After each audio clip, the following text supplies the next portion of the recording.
Hey, I just wanted to check in with everybody and see how y'all are doing. My family, my friends, and all my friends that watch this channel. It's a crazy time with this coronavirus. I hope everyone is taking care of themselves. Notice the pronunciation in English. Coronavirus. Coronavirus. Coronavirus. And you other folks, here's your Spanish lesson. Quédate en casa. Quédate en casa. Quédate en casa. In other words, stay home. Staying home really is a way of taking care of each other. We need to stay home so this virus doesn't spread anymore and kill more people. So why don't you let me know in the comments down below how you're doing and what you're doing to stay safe and sane in all of this. I've been staying home, but I had already been staying home because I've been working to spruce up my kitchen a little bit. That's why I haven't been making any videos for a while. I bought a new oven during the Black Friday sales, but I wasn't able to get it installed until about mid-February. Since then, I've been working to spruce up the rest of my kitchen and just make it more user-friendly overall. This oven was one that I had been looking at for a long time. It's a Kitchenaid combination microwave and oven, and both have some really cool features.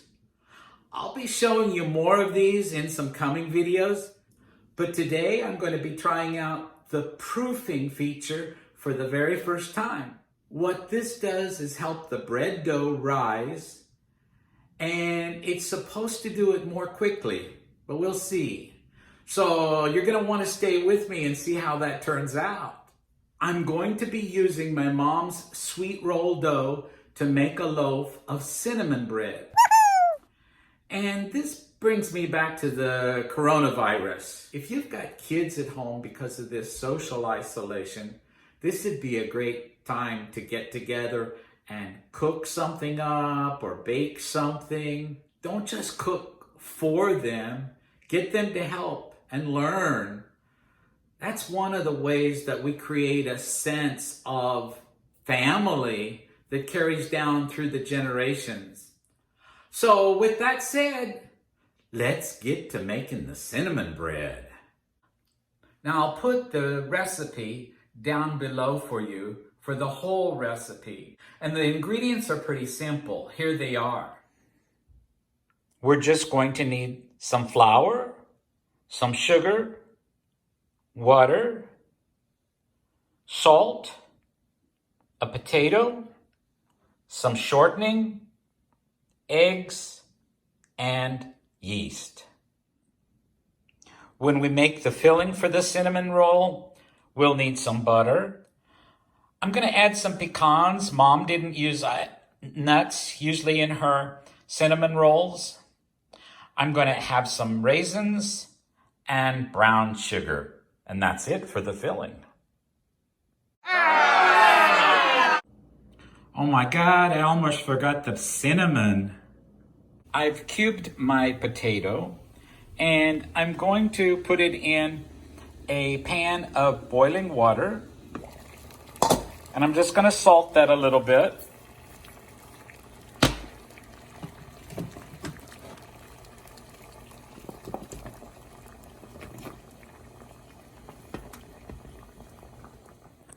While that's cooking, I'll put my sugar, my salt, and the shortening in my mixing bowl.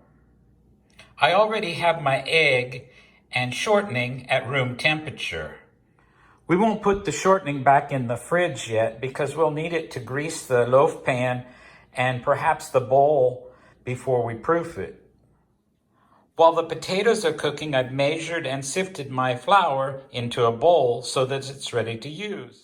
Now I'm going to add the yeast and a half teaspoon of sugar to warm water. Even though I'm only making a half batch, I'm going to go ahead and use the whole package of yeast anyway. Let's stir that up a little bit and set it aside. And we'll check and see if the potatoes are done cooking. I'm going to test them with a fork. Now, my mom never had trouble with the mashed potatoes as I remember. But the last time I made this dough, I had some lumpy potatoes in there. So I want to make sure this time that they're going to be well mashed. So I'm going to put them in my food processor.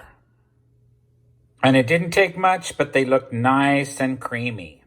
I'm going to add my hot potato water to my sugar, salt, and shortening.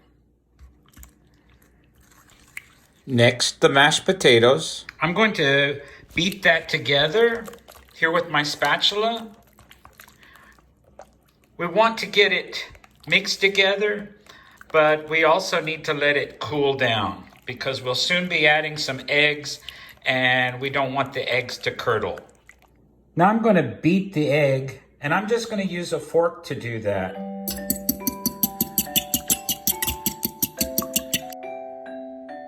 My yeast mixture has worked itself up to a nice foam, and I'm going to add that to the rest of my batter.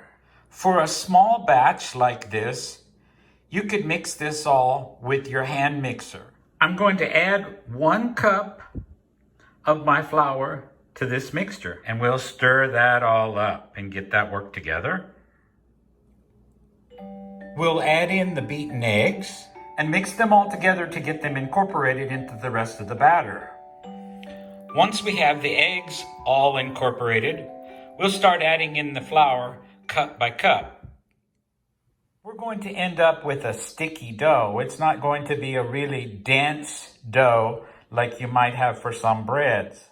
As I said, this is going to be a soft dough, and we're not going to knead it. But we do need the dough to get the bread, right?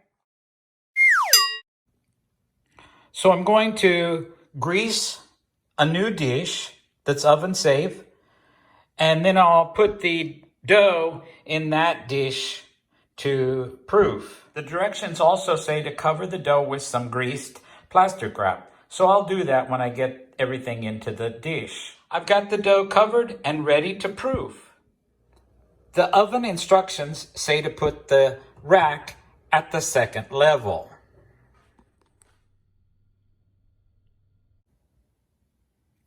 I'll just hit the proof button, which sets it at 100 degrees. And now I'll hit the start button.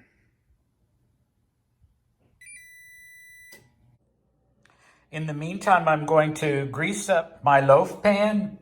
And just in case I have too much dough, I'm going to grease up one other small pan. Okay, that's all done. No worries about hand washing today. My hands are getting washed between every step of the way, especially the ones that have grease involved. I got out the old breadboard. It was my mom's. Some of you that have watched other baking videos of mine know that this breadboard is one of my favorite possessions. It always brings back a lot of memories when I use it. It's been about 30 minutes. I'm going to turn off the oven for now, and I'll get the dough ready for the bread. That's a lot of dough there. I know that once I divide it, it's going to release a lot of air. But let me do that. I think there's enough for 2 pans. I'll divide it up and roll it out.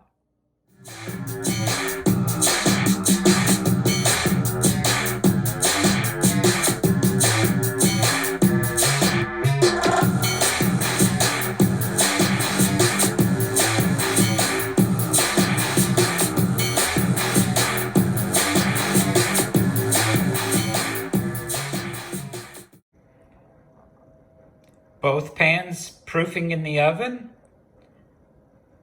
They won't need as long as they did the first time. I'll check them in a bit and then get the oven preheated, ready to bake. Those loaves of bread look to be about where I want them now. I'm going to take them out so that I can preheat the oven. I'm going to preheat it to 350.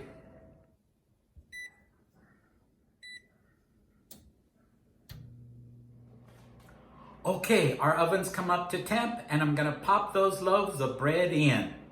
There we go. Gonna put them in for 30 minutes and check. The open one I'll be able to see, it's smaller, so it'll get done more quickly. When those are done, I'll take them out, let them cool, and show you a slice. I'd love to give you a bite.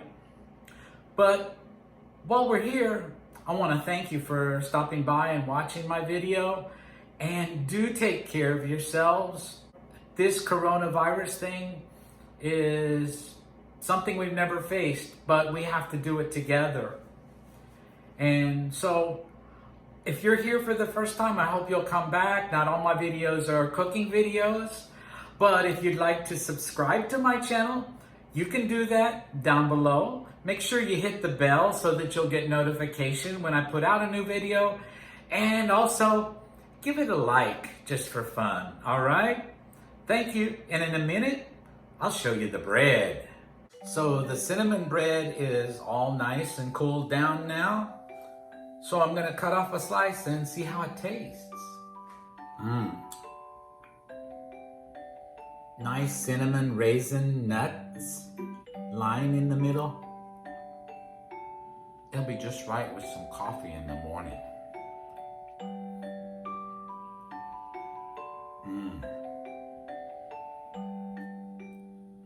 But I'll probably have another slice now.